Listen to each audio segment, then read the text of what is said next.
Hi guys, this is Night Fear, and I am coming on today to do the wrap up for the Fall into Readingathon, and this is round 2 for that. Originally, I only read one book for this, but I discovered that one of the books that I read for Contemporary-thon also fits, so I'm gonna say I finished 3 challenges with 2 books. Yeah, didn't do very well at all. Very disappointed in myself.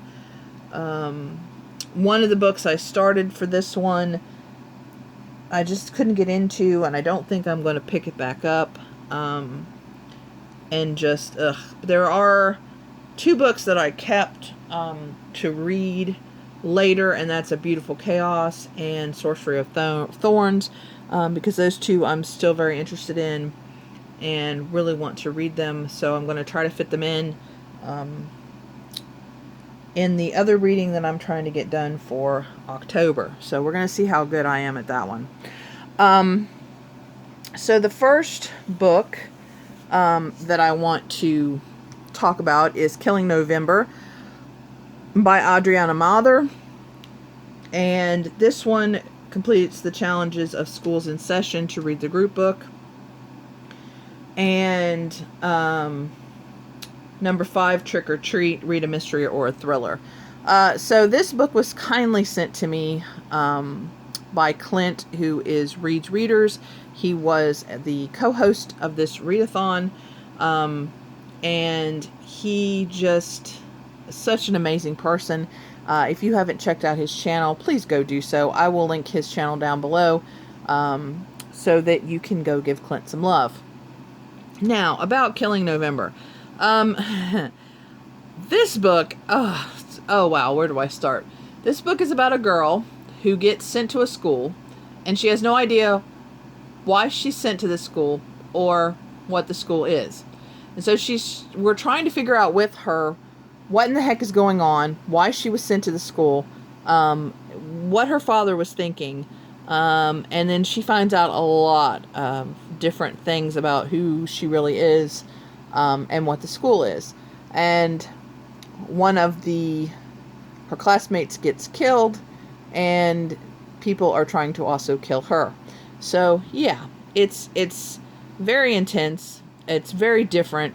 The way that Adriana weaves in the history of this world, and now, I mean, mind you, this is set in our world, but it's just, it's like there's like an underworld kind of thing going on in our world, and it's really cool, and there's some really cool history snippets, and this book is so good. It is a series, which I didn't realize, but it's okay.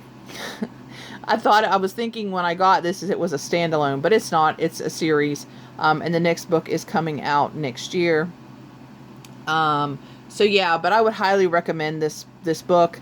I also read her How to Hang a Witch, and I really enjoyed that. I do have to still read the second one, and that, I think it's just a duology. It might become a trilogy, I'm not sure.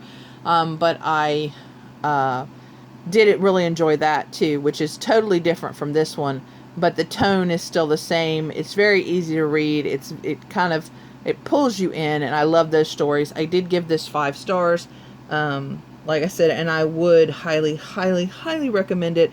And it was really cool because they did a live chat for this readathon, and Adriana Mather was actually part of it, and so we actually got to talk to her, and she is the sweetest person, and just wonderful, and she spent over an hour with us, I think, or right around an hour with us, chatting, answering questions, talking about this book or others, some things that are going on, some, other things. So if you're interested in that, I would definitely look up the live chat and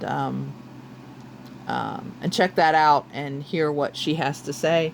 Yeah, so that's the first thing that I read. Well, technically, originally, this is the only thing that I read for this readathon, but I did, like I said, I did read another book that just so happens to fit into the challenge, Who Wants Candy Corn?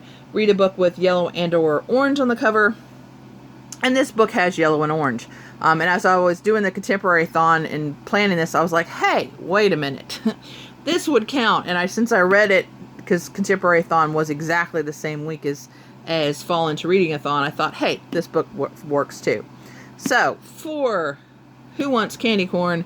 The 57 Bus by Dashka Slater.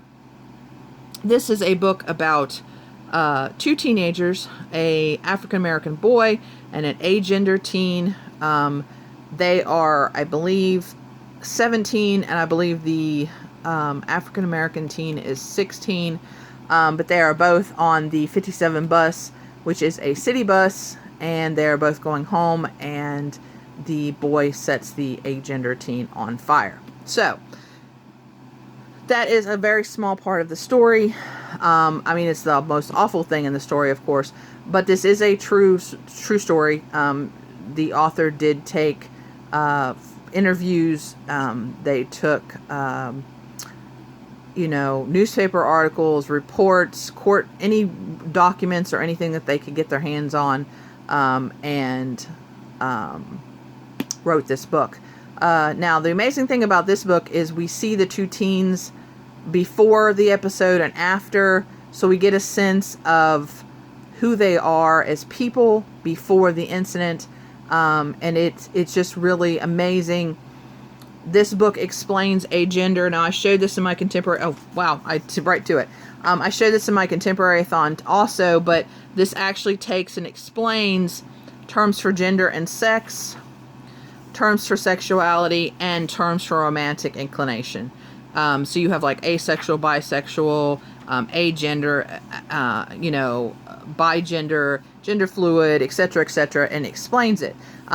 So it does take its time in explaining the characters, gives us a well-rounded view of each, and in it, I feel bad for both of the characters. Honestly, I felt sad how the teen boy was treated by the district attorney, but still, it ended up okay.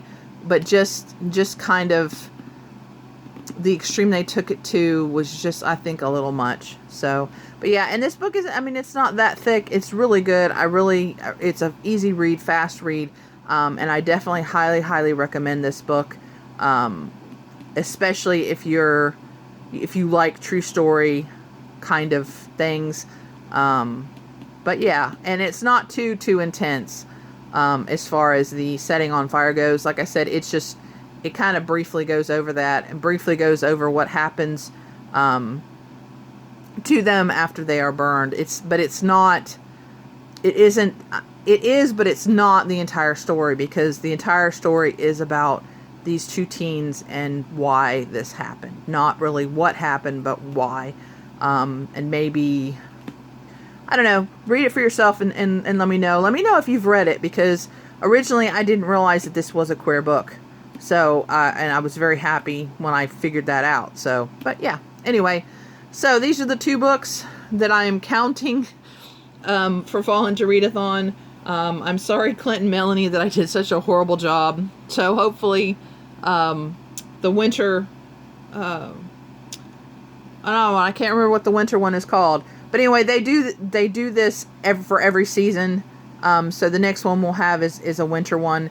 I really love to participate in them. And I think the winter one is going to be the whole month of December, I believe. So yeah, I'm really excited for that. Can't wait. So hopefully I will do better at this next one, considering I failed horribly at this one. So anyway, guys, please remember to always be kind to one another. I love you guys, and I'll see you again next time. Bye!